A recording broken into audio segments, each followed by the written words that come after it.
So apparently, normies don't just get smoothies, they also try to rescue their siblings floating in space so they can go back to ruling over Mars, and as a result become the ruler of Mars themselves. Or something. The episode Normal Man was a wild ride. Anybody who's been pining for another dumb and rambunctious adventure from this show should be well satiated with the goofy and action-filled romp we got in Normal Man. The sprint through Wild Trap Mountain and the confrontation with Tiny Manticore at its summit was eccentric and hysterical fun. But unlike the early seasons of the show, the wackiness wasn't the forefront to a weak background plot. The central premise of this episode was actually quite a weighty and significant subject that the mountain of fun was squeezed into. By the way, I just gotta mention that I love this title card. I've done a video on my favorite title cards ages ago, but if I was to create a newer up-to-date list, this title card would certainly be included in there somewhere.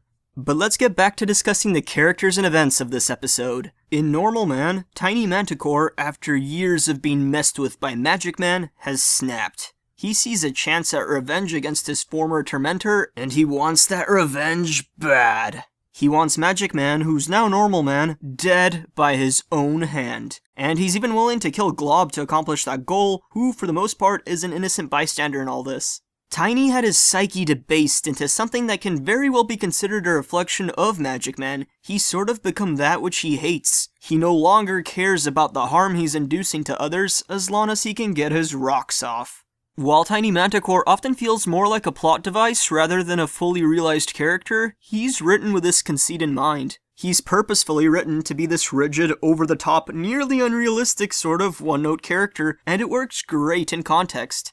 I don't think Tiny Manticore could carry an episode by himself though, and if I had one gripe about this episode, it's that I wanted him to start transitioning into the sort of character that potentially could. Instead of the predictable turnaround where Tiny decides to stop his vengeance, I was actually hoping he would let Magic Man and Glob fall, and that they'd have to survive the predicament in some other manner. This would force Tiny to confront the full brunt of what he's done, to realize that he made a passion out of murderous revenge, and reconsider his own identity that's been so horridly shaped by the years he spent as Magic Man's prisoner. It would set a one-note character onto a path of self-discovery that could transform him into a more fleshed-out and well-rounded character. Instead, the episode ends seemingly determined to keep Tiny Manticore mostly one-dimensional. But yeah, let's hang out sometime.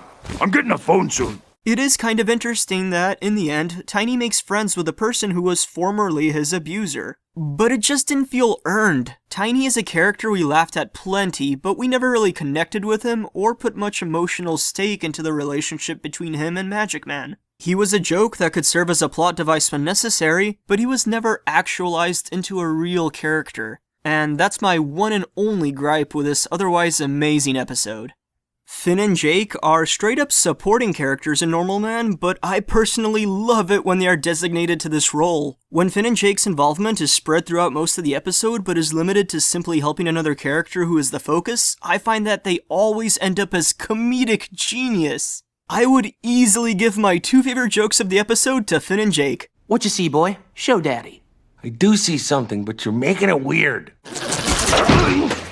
No planes! Never planes! There are a couple things worth pointing out about Finn. For one, he's using his root sword now, so the cliffhanger back in I Am a Sword is the standard sort of Adventure Time cliffhanger where a plot point is dropped on a dime until it reemerges at an unpredictable time in the future. Most of us probably gave more importance to Finn passing out than we should have, myself included. Whether he simply fainted or actually entered a brief coma, clearly he was able to wake from it just fine. This also means the episode Bun Bun was in chronological order. There wasn't any weird timeline shuffling there due to an odd airing schedule, as I saw some people speculate. The way Adventure Time does cliffhangers may annoy some people, but I'm fine with it. It's a deliberate choice in terms of narrative style. It's nothing new for AT either, and honestly, it should be expected by now. The other thing worth pointing out is that Finn stabbing himself is quickly becoming a recurring motif. It was in Flute Spell, he technically actually did it in I Am a Sword, and now it pops up again in this episode. Is this building up to something larger? And if so, should we be taking it literally, or is it metaphorical foreshadowing of sacrifice in a general sense? Just another thing to keep your eyes peeled for, I guess.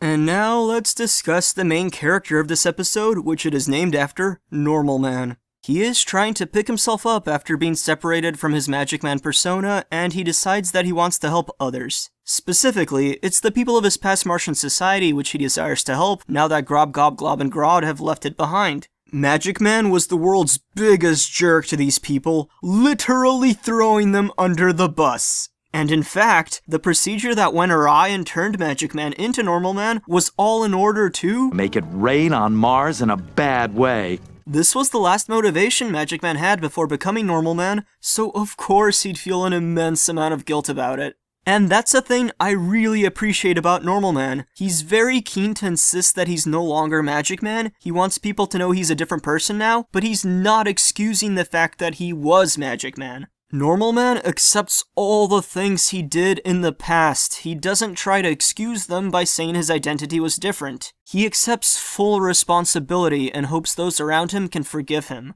I find that a very powerful sentiment.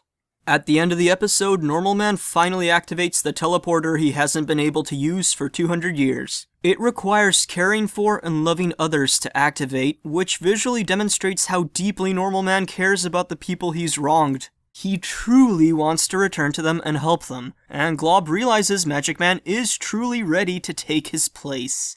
It's interesting to see that Glob, as well as Grob, Gob, and Grod, want to remain in Earth's orbit. Glob states that he's been doing a lot of thinking, and the other brothers may be engaging in that same activity, simply orbiting the planet while thinking about stuff.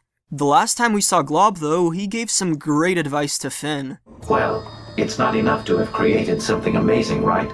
What if I just let my Martian super society go to butt? Yet now, it seems like the Martian super society was indeed going to butt after the G-Man left them. I do not think this is necessarily an inconsistency, it's just something to think about and keep in mind. There are many potential explanations for G-Man's actions, such as him feeling the society he had a role in building was too reliant on him and not able to grow on its own. I feel like we're going to have an episode at some point that centers on Grob, Glob, Gob, and Grod and what's been on their minds since they've sacrificed themselves. Then, their actions in this episode will make a lot more sense and can be discussed much more thoroughly. The episode Normal Man is the last episode Jesse Moynihan worked on. It's the finale to his legacy as a creator of Adventure Time. Jesse was my personal favorite writer of the show, and he had a huge role in establishing much of what I adore about Adventure Time. It's tough and massively bittersweet thinking about how this is farewell. In many ways, this also feels like a goodbye to Magic Man, who was one of my favorite characters. While Magic Man was gone at the end of You Forgot Your Floaties, it didn't really sink in until this episode. Not until I saw Normal Man again and he established his new identity and role in the series did the full emotional impact of Magic Man being gone hit me. It was a farewell, but it was also a new start, and it further compounds that bittersweet feeling of Jesse leaving the show. A goodbye to both a character and a creator, but it sure was a great episode to go out on.